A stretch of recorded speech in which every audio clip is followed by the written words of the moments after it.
What can you say about Super 8? Is this also the case a little too soon, or can you say? I think it's way too early. I mean, I would love to show you footage, but we haven't shot any. My favorite thing about the movie though is that someone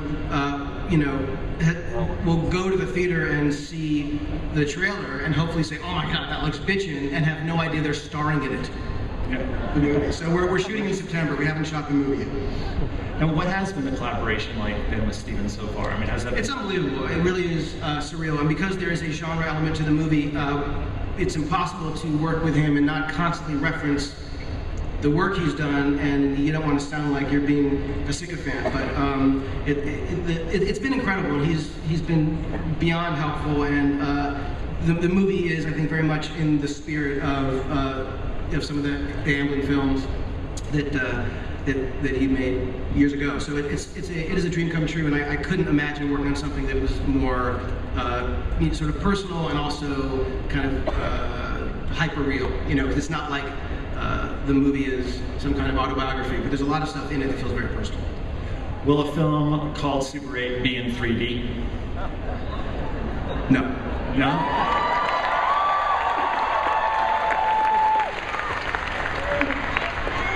Very interesting. Interesting. You're welcome. Let's talk about 3D filmmaking, because that's been a big storyline in movies this year. Are you guys fans of the current 3D? I mean, do you like 3D as a movie-going experience, and as movie makers, but as moviegoers? Honestly, I'm totally into it. I love it. I really think the technology is really good. It kind of puts you in the space. It doesn't give me a big headache. And I think that it's being done so much now that we're past the eat the pancake, sort of poke things at the screen era of 3D, and you can just sort of, it just adds a little something. There are definitely movies where, that shouldn't be in 3D, I don't know, like Cabin in the Woods, although I was watching Once Upon a Time in the West, I was like, this might be okay in 3D. It's all about space, The thing that drives me crazy about 3D though is when you put the glasses on, everything just gets dim. Like, it all feels a little sort of gray and muted, and I feel like I want to see the vibrant, I want to see the movie, and I feel like you get into it, but for me it always has that, my brain adjusts to it after a while, but it always has that those first few minutes are always like, oh wow, this seems like less than, the experience, like an IMAX experience to me, which is my favorite kind of experience because it's so, immersive. But the 3D thing for me, I'm not totally on board yet, but I'm sure it's too late for me. So. I mean, as storytellers, are there any opportunities are you writing to 3D in any way in your current projects? Writing to 3D with 3D in mind. Me? Yeah. No, I'm not. There's definitely no. And then the sharp thing comes right at him.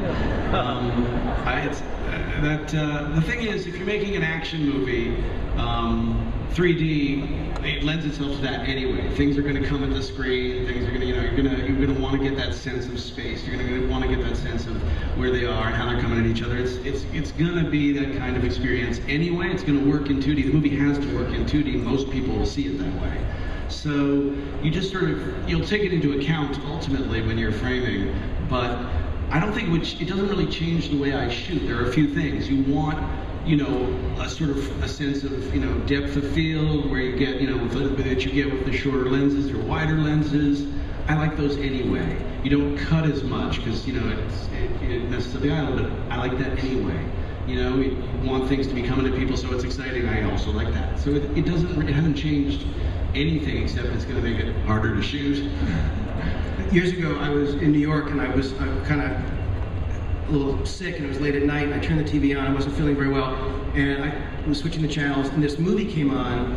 There was about a bunch of young adults, and they were acting really weird, and they were like, they were really scared about something, but like it kept doing weird jump cuts, and I had no idea what they were scared of, and then they would like offer someone something. They'd be like, here, do you want some food?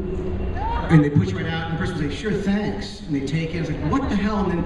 And there was like, they were talking about like these romantic scenes that didn't exist. And I realized it was Friday the 13th 3D with no 3D, no violence, no sex. Everything was cut out. And it was actually better. Joss, can you talk a little bit about, you mentioned Cabin in the Woods. Yeah, and can you talk a little bit about why the 3D kind of conversion came about, and when are we going to see this film? You know, I'll answer the second question first. You know, the fate of the studio that has the movie is in flux. Therefore, I mean, they've put James Bond on hold, and I don't think we come before him. So we really don't know what the film is finished. The 3D thing came because they looked at the schedule and said, "Oh my God, every horror movie is going to be 3D forever for the next few years, and so we should convert it." Now that, by the way, may still happen. But Drew shot something very specifically in, you know, a classical mode. Like, he went away from, you know, really in your face and tried to keep things sort of, you know, we were studying John Carpenter and really keep the suspense and make it almost a little old-fashioned. So what we're hoping to do is be the only horror movie when we come out that's not in 3D, so that we can advertise 2D. You'll believe things can move across the screen. Cabin in the Woods, it's painterly. It's gonna be, you know, it's gonna revolutionize the industry. Last question about 3D for you guys, which is, do you think that this is just a fad, or do you think it's kind of really changing the way we're going to see movies? It's changing the way maybe that, like, young kids go to the movies, or what would they expect from film? I mean, is it here to stay, do you think? I have no idea. You have no idea? I don't. I really don't. I mean, my guess is that it will continue. The equipment will be there. The technology will get better. It will continue. Not everything will be made in 3D, but a lot will. I have no idea. I don't think it's a fad, and I do think it is kind of extraordinarily immersive when it works. But everything is always going to be built for a zillion different platforms, and many of them are simply not going to be 3D. So it's going to be there, but it's not going to, like, take over completely. You know, watching 3 years from now, my phone. Joss, a couple of years ago, you made a little thing called Dr. Horrible's Singing. And you did that for many reasons. But you created it at a time when the television writers were on strike. And there was a lot of talk about whether or not the internet could be sort of a viable alternative for TV writers as a mode of expression or a business model. Looking back on that now, kind of like, how do you feel about the internet opportunity, and is that like a future mode for you to do more? Well, gosh, I hope so. I definitely feel like I missed my window a little bit. I was after Dr. Horrible, I sort of kind of was like waiting for everybody else to show up at the party. I was like, okay, now we're gonna get this all together, we're gonna make a ton of internet stuff, it's gonna be really interesting. Dr. Horrible made money, and it made money for me, but I was the studio, but also for the writers, the actors, all of whom were profit participants.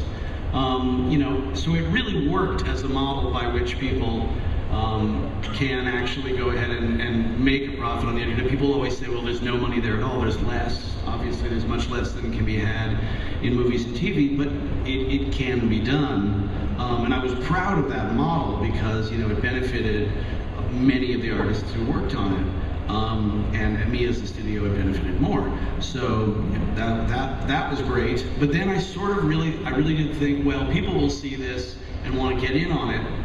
But the studios, you know, their views of how it would work were extraordinarily old-fashioned, and I kind of sat on my hands. We were trying, obviously, to, you know, create, say, a sequel to Dr. Horrible. Part of the other problem was that we all had jobs. That was also my fault. You know, I was just at the cusp of sort of getting something, and I don't even know, this isn't something I've ever mentioned at all in public, but I started to work on an internet piece with Warren Ellis called Wastelanders that I was going to direct. And then Warren Ellis saw that I was doing the Avengers and said, okay, I'll just wait then. So, you know, there is a bunch of stuff that I would love to do. I think there is a way to make it work, but you have to be able and I'm in this position to lower your expectations and to work in a modular fashion where you don't put everything on the table at once. You just keep building where it builds and scaling back where it doesn't. JJ, I mean, does this interest you at all? Like creating something like, you know, yes, digital? Very much so. In fact, there are a couple of things we're working on right now at Bad Robot that I think will be, you know, sort of following JOSS's lead on that. To me, the technology that exists it's remarkable what you can do. You know, we shot a commercial for like a Star Trek DVD, literally using the camera that I use to film my kids' soccer games. Like the fact, you know, the Canon 5D Mark II, like the fact that you can use that camera and it looks the way it does. It has the lenses that you can get, and that you can go and rent one. You can go and buy one. You know, someone you know has one. It's like you can actually make movies now. And so for me, the you know, doing something like Star Trek, clearly you need the resources of a studio, and also they own Star Trek. But when you have an idea for something and you've got friends, like I think my guess is that what Joss realized was he's working with the people he would hire at the studio. He knows them, they are friends. Why not ask them if they want to do this? They can be owners in this thing. They can, you know, have put their heart and soul into it, and it's a shorter, typically, investment of time. So to me, it's a hugely exciting thing. And there's actually someone here, we haven't sort of signed all the documents yet, but there's someone who has a table here on the floor who's got a series of characters, and we're actually working with her to create one of these things now that will hopefully be out online soon.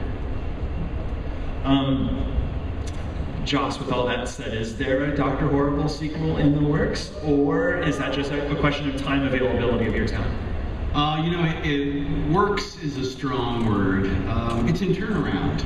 At the studio of me, you know, it's me and Jed, Marissa, and Zach going, man, I've written a couple of songs, like we got to get together. Yeah, we totally got to do that. That's it's going really well. You know, if we had the time, we really do feel like we know what the movie is, and we really want to do it, and we want to do it on our terms, but our terms seem to be interminable. You guys have your own production companies, and we know their names very well: Bad Robot, Mutant Enemy. They should fight. Yeah, they should. Who would win? Or kiss. In the new media future, could these be like channels, like on the internet? Like, will there be sort of like a Bad Robot channel, like in the future, that is programmed with material, or a Mutant Enemy channel that's programmed with material? I think for me, the problem with a channel is to actually keep up with the amount of material that you would need. You know, the one day, which would be day 2, and someone goes there and like, oh, nothing new. It's like you're over. You know, so in theory, it's great. I would rather do a Bad Robot button that appears on various places on the internet, and when there's something new, you click on it, and then you go there. I always dream of the channel. I always go, oh, and I've got all these ideas, but then I realized, but then I'd have to write them. And yeah, day 2, you're like, it's coming any minute now. Stay tuned. You'd have to basically build your entire product like long before you showed anything. And so, yeah, but I think the idea of a channel, I mean, you just devolved it into a button. It's changing. It's gonna be something very different. I do think if I saw something that said Bad Robot, I would push that button, or hit that widget, or touch that 3D holographic knob, whatever the hell you're supposed to do to get to it. I would kiss that robot.